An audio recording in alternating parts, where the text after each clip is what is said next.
When they returned to the courtroom, Marcus noticed that word had spread about the unusual proceedings. The gallery was now filled with people, many of them clearly veterans based on their bearing and the various military insignia on their caps and jackets. Several reporters had also arrived, sensing that something significant was happening. Judge Harrison took her place behind the bench with renewed authority. The government lawyers looked defeated, their earlier confidence completely shattered.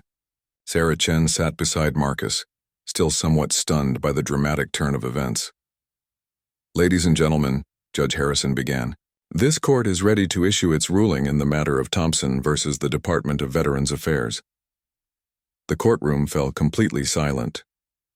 Marcus felt his heart pounding but also experienced a calm he hadn't felt in years. Whatever happened next, he knew he had finally been heard. After careful review of all evidence presented today, including expert medical testimony and historical military records, this court finds overwhelmingly in favor of the plaintiff, Marcus Thompson. A murmur of approval rippled through the gallery of veterans. Marcus felt Sarah Chen squeeze his arm supportively. Judge Harrison continued, "Mr. Thompson is hereby awarded full disability benefits, retroactive to his original filing date of October 15, 2021.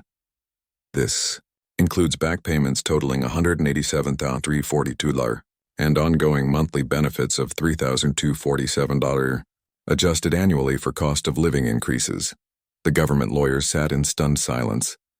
The older attorney finally stood. "Your Honor, the government respectfully requests time to consider an appeal."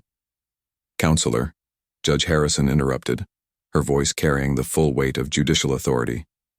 "Let me be very clear. Any attempt to appeal this decision will result in this court ordering a comprehensive investigation into every veteran disability case handled by your office over the past 5 years. I strongly advise your superiors to accept this ruling and focus instead on reforming the broken system that created this travesty of justice." The lawyer sat down without another word. Furthermore, Judge Harrison continued, "This court is issuing the following additional orders. First, the Department of Veterans Affairs must immediately review all disability claims denied in the past 2 years, based on medical examinations lasting less than 30 minutes. Second, a new protocol must be established requiring comprehensive medical evaluations for all combat veterans, including review of complete military medical records." She paused and looked directly at the government lawyers.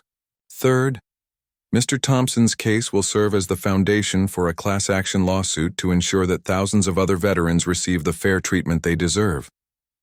This court will personally oversee the implementation of these reforms." Marcus felt tears of relief and vindication streaming down his face. Around him, the veterans in the gallery were nodding approvingly, some wiping away their own tears. "Mr. Thompson," Judge Harrison addressed him directly, "please stand." Marcus rose carefully, his back protesting as always, but somehow the pain seemed more manageable now. "Mr. Thompson, this court wants to publicly acknowledge not only your service to our country, but also your perseverance in fighting for justice. Your courage in pursuing this case despite years of rejection will benefit countless other veterans who have suffered similar injustices." She gestured toward the gallery. "I see many of your fellow veterans here today. They came because word spread that finally, someone was going to get a fair hearing. Your victory is their victory too." An older man in a Vietnam veteran's cap stood up and began clapping. Soon the entire gallery was on their feet, applauding Marcus with an ovation that seemed to shake the courthouse walls. Marcus turned toward them, overwhelmed by the support of people who understood his struggle because they had lived it themselves. When the applause finally died down, Judge Harrison made one final statement. "Mr. Thompson, I have one last surprise for you. Dr. Chen has arranged for you to receive treatment at Walter Reed Medical Center, where specialists will work to improve your quality of life. Additionally, the Veterans Affairs Committee has requested that you testify before Congress about your experience." Marcus found his voice. "Your Honor, I accept both opportunities. If my story can help other veterans, then everything I've been through will have been worth it." As the court session officially ended, Marcus was surrounded by veterans who wanted to share their own stories and thank him for not giving up. Many of them had been fighting their own battles with the VA system and now had new hope. Sarah Chen approached him with a huge smile. "Marcus, I've been practicing law for 20 years and I've never seen anything like what happened here today. You're going to be famous, the veteran who changed everything. I don't want to be famous, Marcus replied. I just want other veterans to get the help they need. Dr. Chen joined them, his medical bag in hand. Mr. Thompson, I'd like to schedule your first appointment at Walter Reed for next week. We have some of the best combat injury specialists in the world there. As people began filing out of the courtroom, Judge Harrison approached Marcus one more time. Mr. Thompson, there's something I want you to have. She handed him a small frame containing the photograph of her father from her chambers. I want you to keep this. My father would have wanted one of the men he saved to have it. Marcus accepted the photograph with shaking hands. Your Honor, I can't. This is too precious, please. It belongs with you now. And Marcus, you can call me Susan when we're not in court. As Marcus prepared to leave the courthouse, he realized that everything had changed. He was no longer a forgotten veteran begging for recognition. He was now a symbol of hope for thousands of others who had been dismissed and denied. Outside on the courthouse steps, reporters waited with cameras and microphones. For a moment, Marcus felt overwhelmed by the attention. Then he thought about all the veterans still fighting for recognition, still struggling with pain and poverty while bureaucrats questioned their service. He straightened his shoulders and walked toward the reporters. It was time to tell his story to the world. My name is Marcus Thompson, he began, his voice strong and clear. 54 years ago, I was wounded serving my country in Vietnam. Today, justice was finally served. But this isn't just about me. This is about every veteran who has been forgotten, dismissed or denied the care they earned with their service. As Marcus spoke, more veterans gathered around him on the courthouse steps. They stood together. Different ages, different wars, different stories, but united by their service and their struggle for recognition. The story that began with whispered mockery about a joke veteran ID card had become a movement that would transform how America treats its wounded warriors. And at the center of it all stood Marcus Thompson, no longer forgotten, no longer dismissed, but finally recognized as the hero he had always been. 6 months later, Marcus would testify before Congress, leading to comprehensive reform of the VA disability system. Thousands of veterans would have their cases reviewed and approved. Dr. Chen's surgery would reduce Marcus's pain significantly, allowing him to become a full-time advocate for veteran rights. But on this day, standing on the courthouse steps with his fellow veterans beside him and Judge Harrison, watching proudly from her window above, Marcus Thompson finally felt what he had been seeking for over 50 years, the simple recognition that his service mattered. His sacrifice was real, and his country had not forgotten him after all. The veteran ID that had been dismissed as a joke had become the key that unlocked justice not just for Marcus, but for thousands of veterans across America, and the judge's whisper had changed everything. Judge Harrison's chambers were a stark contrast to the formal courtroom. Family photos lined her desk, and the walls were covered with law degrees, commendations, and a single faded photograph of a young soldier in Vietnam-era uniform. Marcus noticed the photo immediately and realized it must be the judge's father she had mentioned earlier. Please sit down, Judge Harrison said, gesturing to 2 comfortable chairs across from her desk. She had removed her robe again and looked more like a concerned daughter than a federal judge. Mr. Thompson, there are some things I need to tell you privately, away from the lawyers and the court record. Marcus settled into the chair carefully, still processing everything that had happened in the courtroom. Dr. Chen sat beside him, his medical bag at his feet. Judge Harrison walked to the photograph on her wall and touched the frame gently.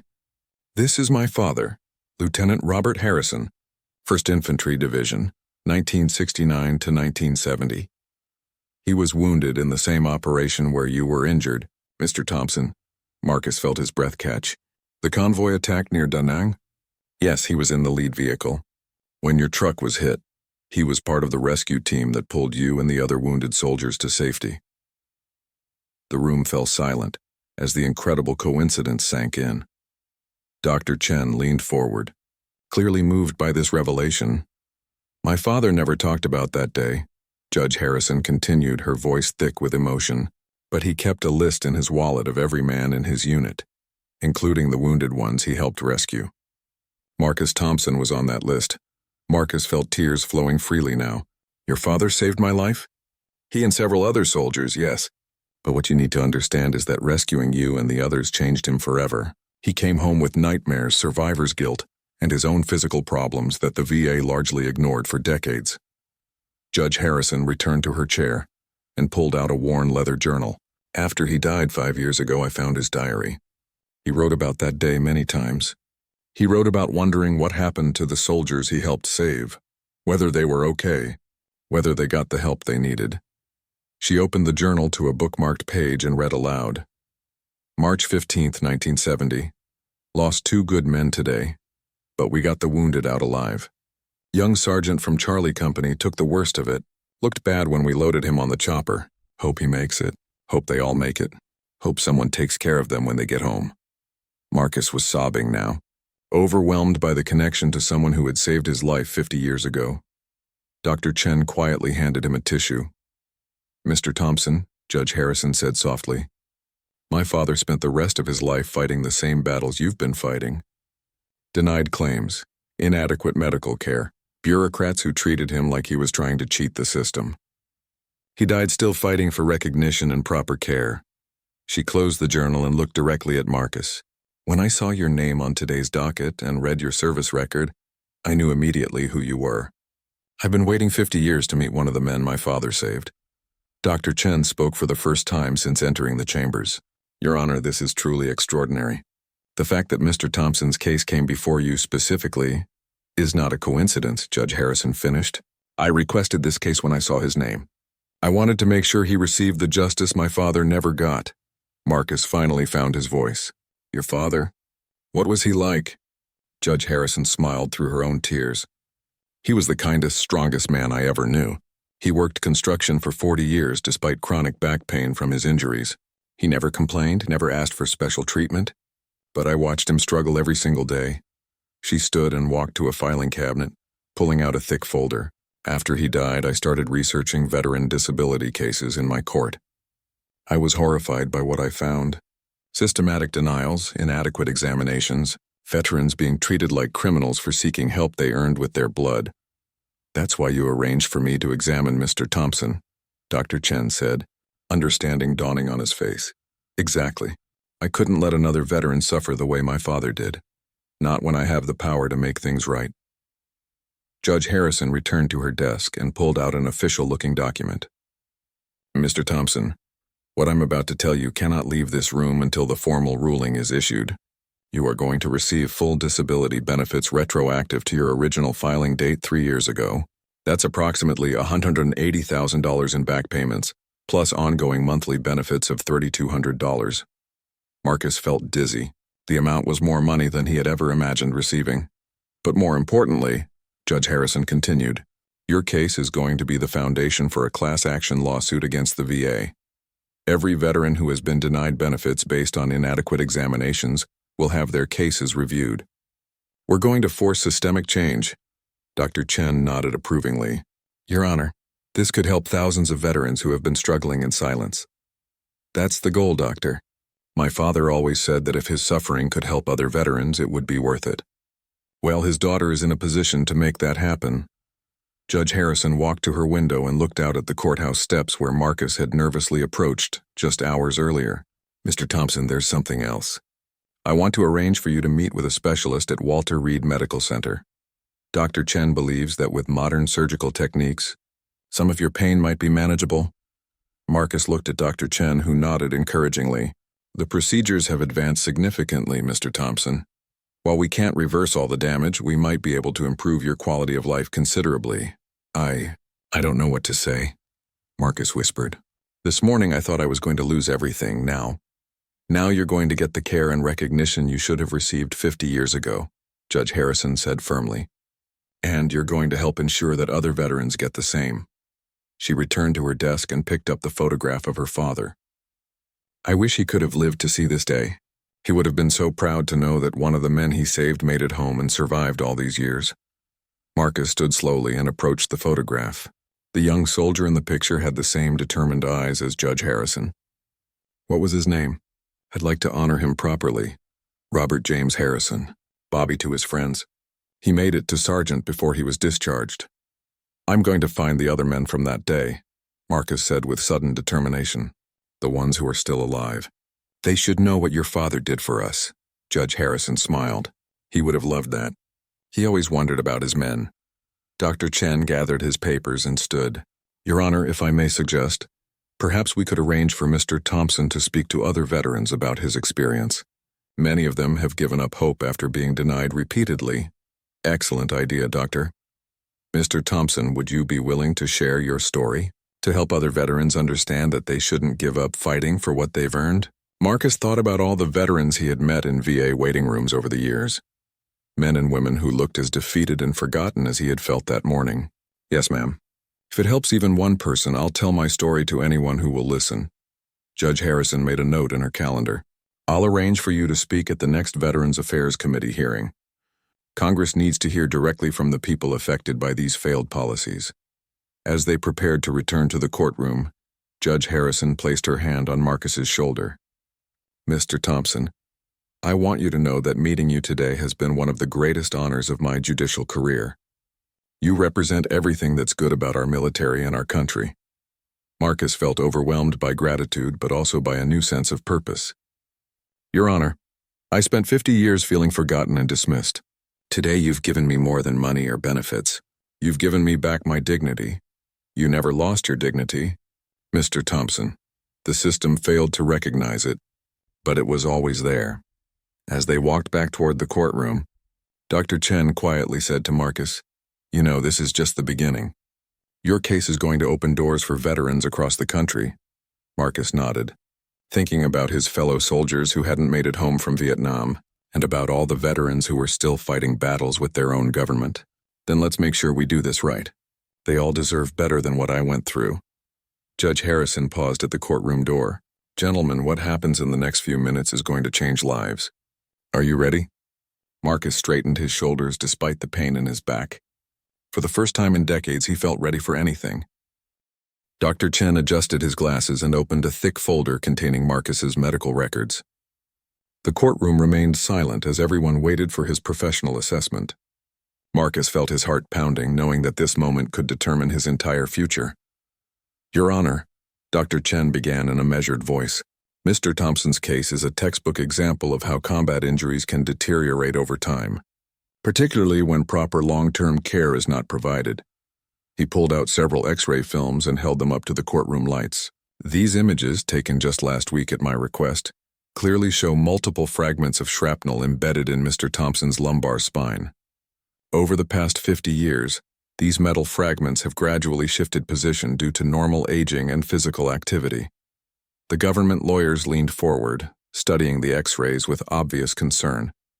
They had not expected this level of detailed medical evidence.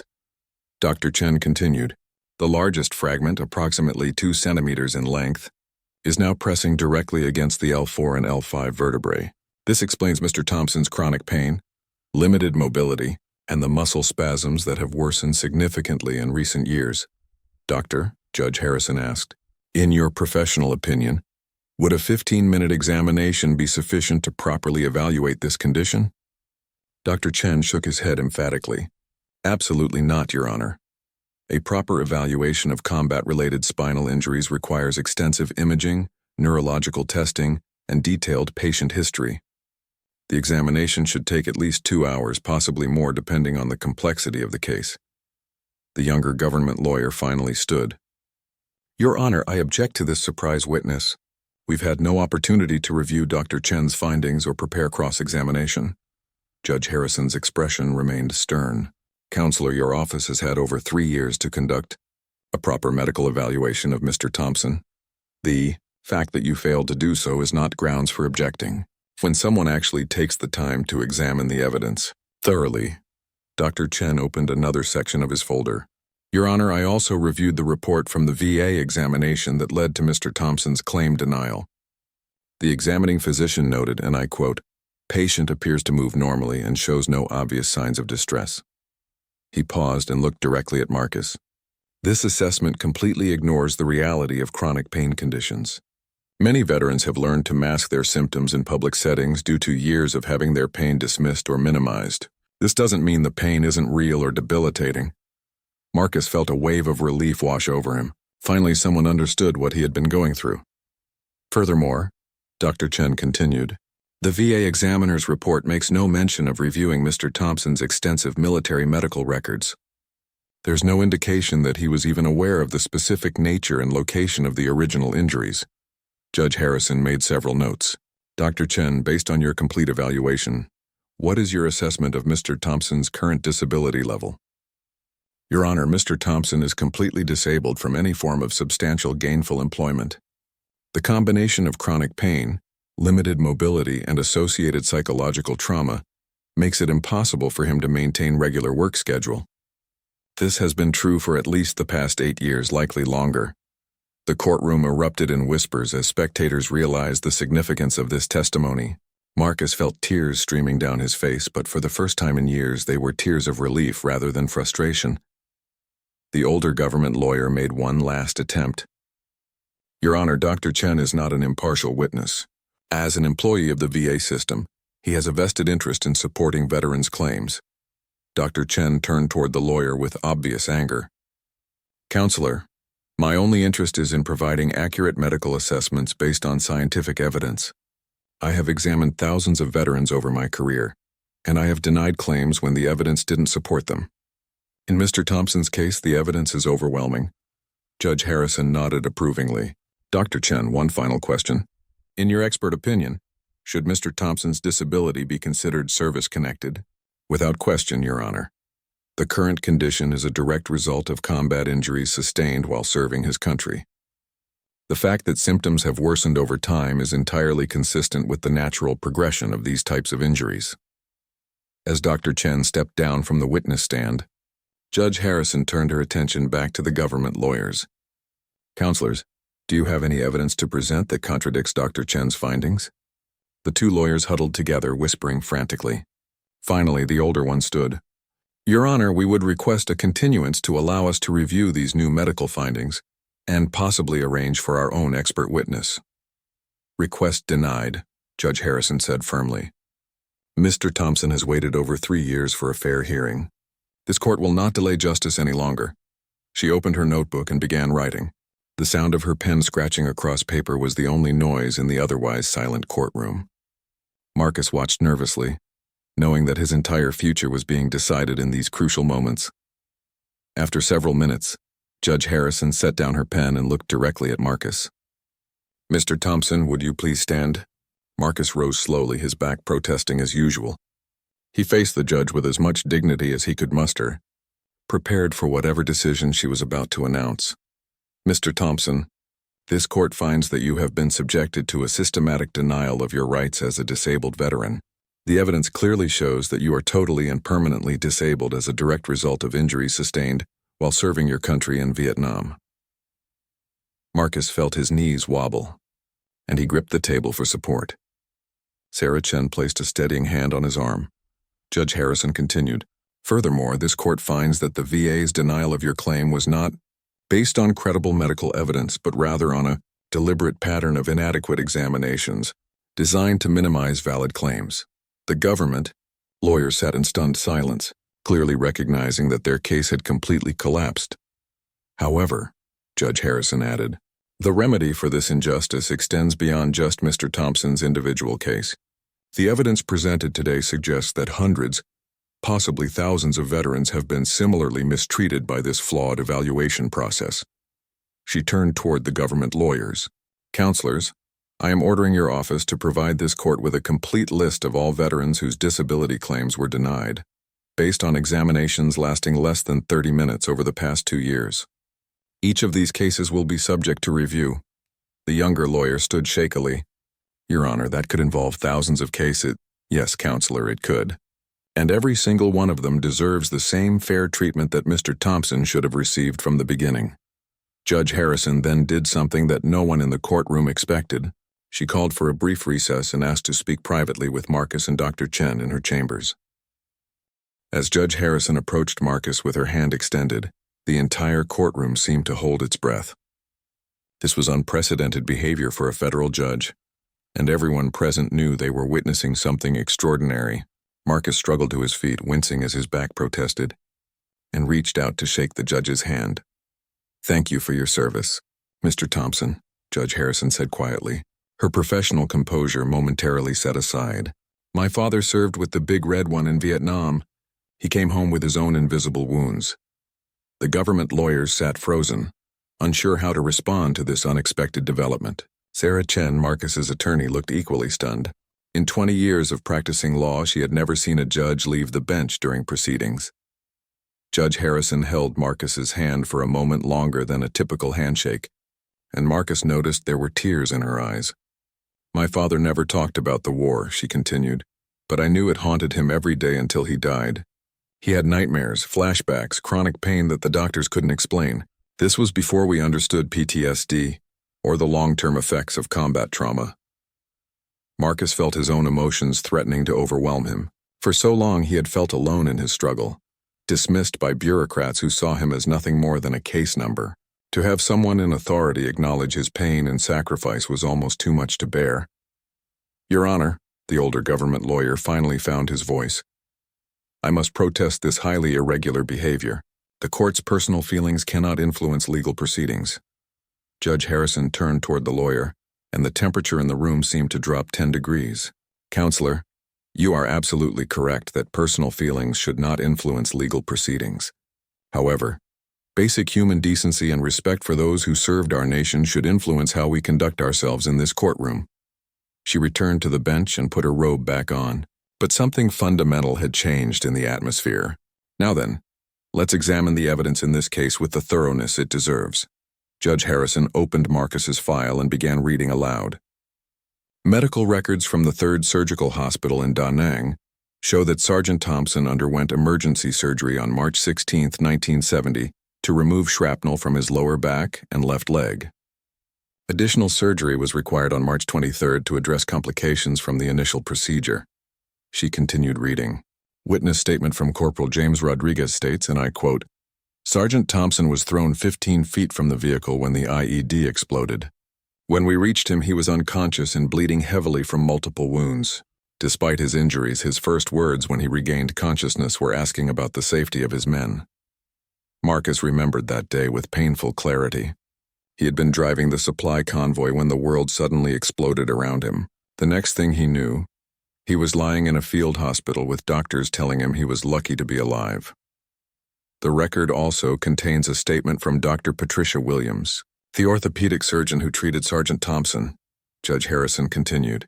She noted that several pieces of shrapnel were too close to the spinal cord to remove safely, and that the patient would likely experience chronic pain and mobility issues as he aged. The younger government lawyer shifted uncomfortably. Your Honor, those records are 50 years old. Current medical standards, Judge Harrison interrupted, should build upon previous diagnoses, not dismiss them entirely. Tell me, Counselor, did your examining physician review any of these historical records before conducting his 15-minute evaluation? The lawyer consulted his notes frantically. I believe he may have reviewed some of the more recent files. That's not what I asked. Did he review the records from Sergeant Thompson's original injury and treatment? I don't have specific information about... I see. So your medical expert made his determination without examining the full scope of Mr. Thompson's medical history. Is that correct? The courtroom was completely silent as the lawyer realized he had walked into a trap. Your Honor, I would need to verify the exact scope of the examination. Judge Harrison made a note in her file. I think that would be wise. In fact, I think a great many things about this case need to be verified. She turned her attention back to Marcus. Mr. Thompson, in addition to your physical injuries, have you experienced any psychological effects from your military service? Marcus hesitated.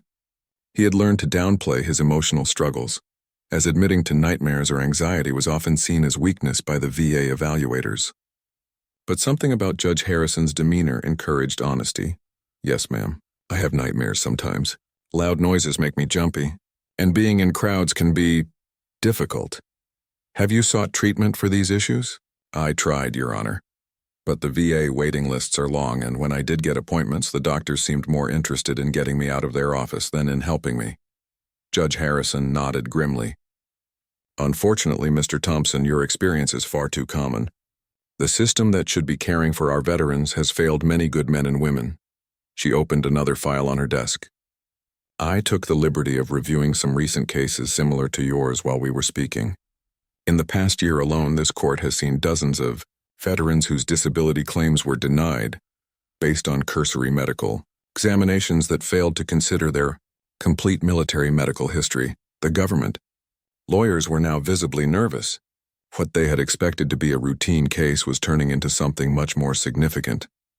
Furthermore, Judge Harrison continued, I've discovered that the 15-minute examination that formed the basis for Mr. Thompson's denial is part of a systematic pattern.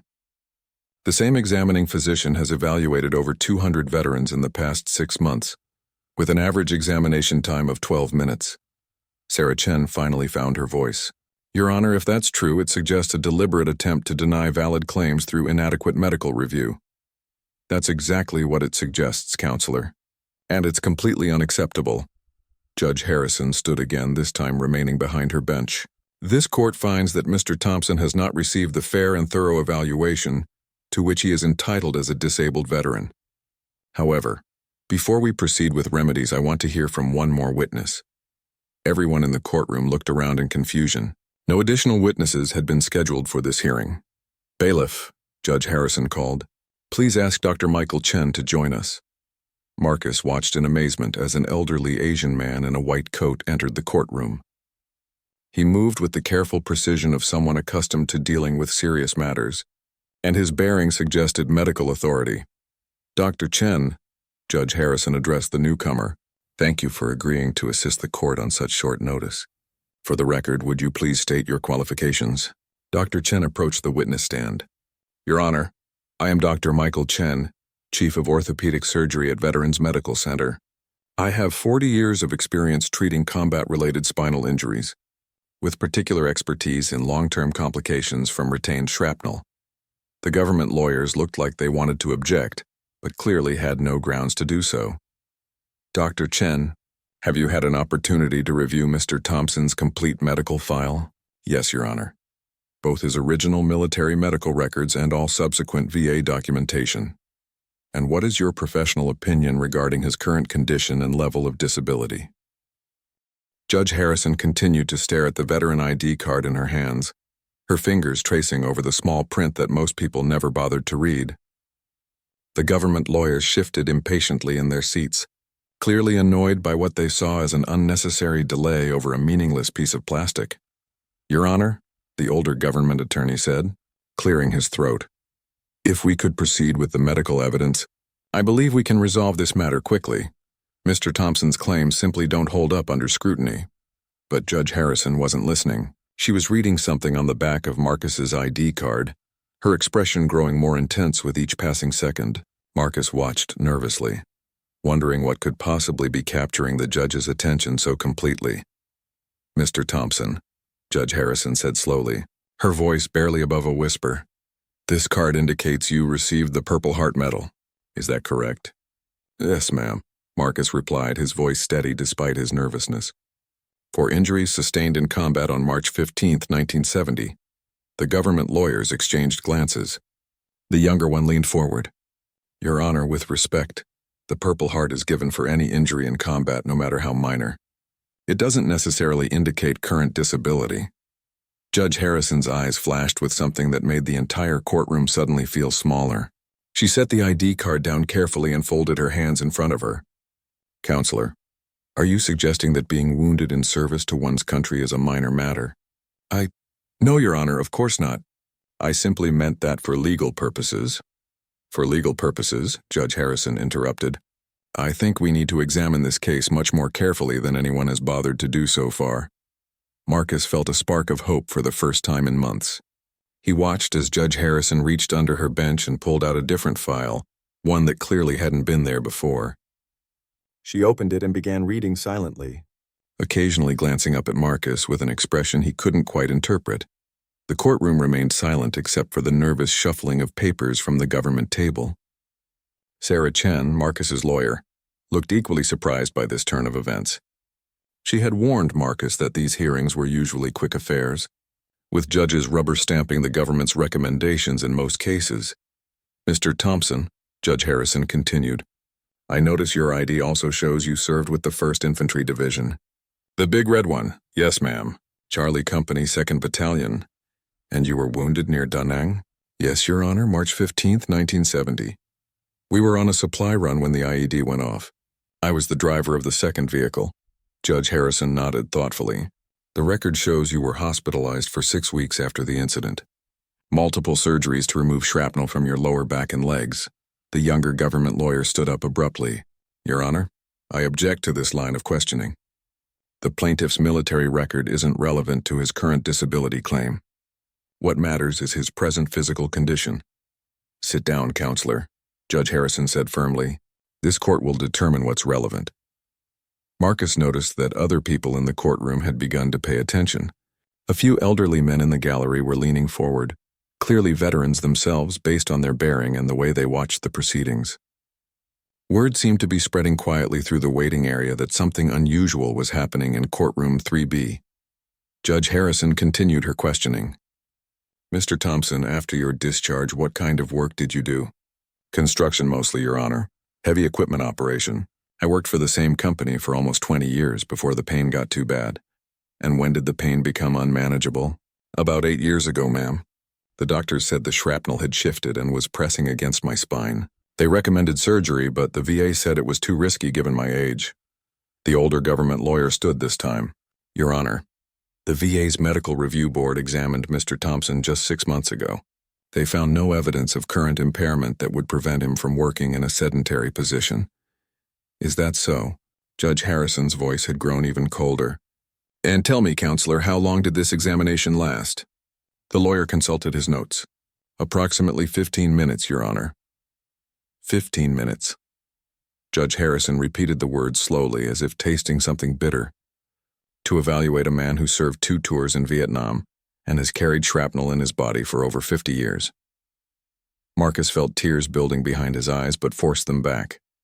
He had learned not to show emotion during these proceedings, as the government lawyers always used it against him, suggesting that his pain was psychological rather than physical. Mr. Thompson, Judge Harrison said gently, I'd like you to walk to the back of the courtroom and return to your seat. Marcus stood carefully and began the walk. Each step sent jolts of pain up his spine, and by the time he reached the back wall he was visibly limping.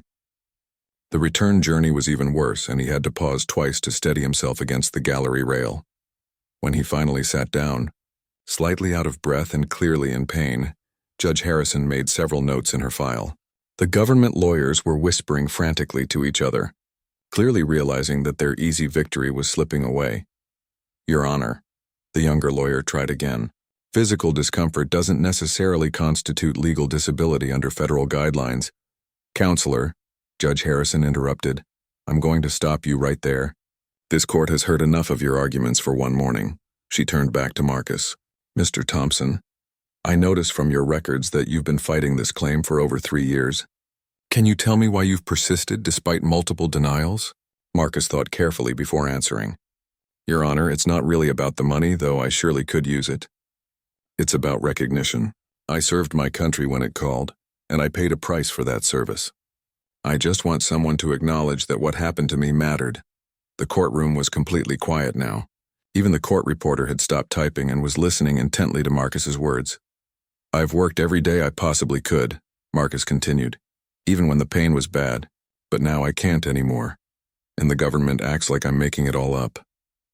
Like I'm some kind of fraud trying to cheat the system. Judge Harrison nodded slowly. Mr. Thompson, I want you to know that this court recognizes your service and your sacrifice. What remains to be determined is the proper legal remedy for the situation you find yourself in. She then did something that stunned everyone in the courtroom. Judge Harrison stood up, removed her robe to reveal a simple business suit, and stepped down from the bench. She walked directly to Marcus and extended her hand. Marcus Thompson adjusted his worn baseball cap one more time before stepping into the imposing courthouse building. The morning sun cast long shadows across the marble steps, and he could feel the weight of curious stares from people passing by. At 62, Marcus carried himself with the quiet dignity of a man who had seen too much but never complained about it. His weathered hand shook slightly as he gripped the envelope containing his most important documents. The courthouse buzzed with activity. Lawyers in expensive suits hurried past, their briefcases swinging as they navigated through clusters of anxious families and nervous defendants. Marcus felt out of place in his simple khaki pants and button-down shirt that had seen better days. He had pressed it carefully that morning, wanting to look presentable for what might be the most important day of his life. "Excuse me, sir?" Marcus approached the information desk where a young clerk sat typing rapidly on her computer. "I'm looking for courtroom 3B. I have a hearing today." The clerk barely looked up. "Name?" "Marcus Thompson." "It's about my disability claim appeal." She sighed and pointed down a long hallway. "Third door on the right." "You're early, though. Judge Harrison doesn't start until 10. Marcus thanked her and made his way down the corridor, his footsteps echoing off the polished floors. The hallway was lined with wooden benches where people sat waiting, some reading documents, others staring nervously at their phones. He found an empty spot and settled down, placing his envelope carefully beside him. 20 minutes later, Marcus noticed two men in dark suits approaching. They looked like government lawyers, the kind he had dealt with countless times over the past 3 years. One was tall and thin with graying hair, while the other was younger with a confident swagger that Marcus recognized immediately. These were the people who had been fighting his claim, the ones who insisted he wasn't really disabled despite the shrapnel still lodged near his spine. "Is that him?" the younger lawyer whispered to his colleague, nodding toward Marcus. "Must be. Thompson, right? The one claiming he can't work because of some old war injury." Marcus heard every word but kept his eyes forward, focusing on the framed photographs of past judges that lined the walls. He had learned long ago that responding to such comments only made things worse. The older lawyer pulled out a thick file and began shuffling through papers. "Says here he was in Vietnam. Claims he got hurt in some explosion. But look at him, he walked in here just fine. Probably just looking for a government handout. What's his proof?" the younger one asked, leaning closer to examine the documents. "Some old medical records, witness statements from guys who served with him. Oh, and he's got this veteran ID card he keeps waving around like it means something special." Both men chuckled quietly. "That veteran ID's a joke," the younger lawyer said dismissively. "Anyone can get one of those. Doesn't prove he's really disabled or that he deserves our tax dollars." Marcus felt his jaw tighten, but he remained still. He thought about the long nights when the pain in his back kept him awake, about the jobs he had lost because he couldn't stand for long periods, about the VA doctors who had dismissed his symptoms for decades. Most of all, he thought about his fellow soldiers who hadn't made it home at all. The courthouse continued to fill with people as the morning progressed. Marcus watched families saying goodbye to loved ones who were about to face sentencing. He saw nervous couples clutching divorce papers and business people arguing quietly with their attorneys. Everyone seemed to belong except him. At exactly 10 o'clock, a bailiff appeared and called for attention. "All rise for the Honorable Judge Harrison." Marcus stood with everyone else, his back protesting the sudden movement. Judge Harrison entered the courtroom, a woman in her 50s with silver hair and sharp eyes that seemed to take in everything at once. She had a reputation for being fair but tough, and Marcus had heard that she didn't tolerate any nonsense from either side. "Be seated," Judge Harrison said as she settled behind her bench. "We have several matters to address today. First up is the disability appeal case of Thompson versus the Department of Veterans Affairs." Marcus felt his heart rate increase as he approached the plaintiff's table. His court-appointed lawyer, a tired-looking woman named Sarah Chen, gave him an encouraging nod. Across the aisle, the two government lawyers arranged their papers with confident smirks. "Your Honor," the younger government lawyer began, "this case is straightforward. Mr. Thompson is claiming total disability based on alleged injuries from military service over 40 years ago. However, our medical examinations show no current impairment that would prevent him from working." Judge Harrison nodded and made a note. "Mr. Thompson, please tell me about your military service and the injuries you're claiming." Marcus stood slowly, feeling every eye in the courtroom on him. "Your Honor, I served 2 tours in Vietnam from 1968 to 1970. On March 15, 1970, our convoy hit an IED near Da Nang. I was thrown from the vehicle and suffered severe back injuries. Several pieces of shrapnel are still lodged near my spine. Do you have documentation of this incident?" the judge asked. "Yes, ma'am." Marcus reached for his envelope with trembling fingers. "I have my medical records from the field hospital, witness statements from 3 soldiers who were there, and my veteran identification." The government lawyer interrupted. "Your Honor, these documents are decades old and largely unverifiable. As for the veteran ID, that's hardly conclusive evidence of disability." Marcus felt the familiar sting of being dismissed, of having his service questioned by people who had never worn a uniform. But something in Judge Harrison's expression made him pause. She was studying him intently, her pen suspended over her notepad. "Mr. Thompson," she said quietly, "may I see your veteran identification card?" Marcus handed over the small plastic card, worn smooth from years of handling. Judge Harrison examined it carefully, turning it over in her hands. The courtroom fell silent except for the soft hum of the air conditioning system. Then something extraordinary happened. Judge Harrison's professional demeanor shifted almost imperceptibly. Her eyes widened slightly as she read something on the card, and she looked up at Marcus with a completely different expression.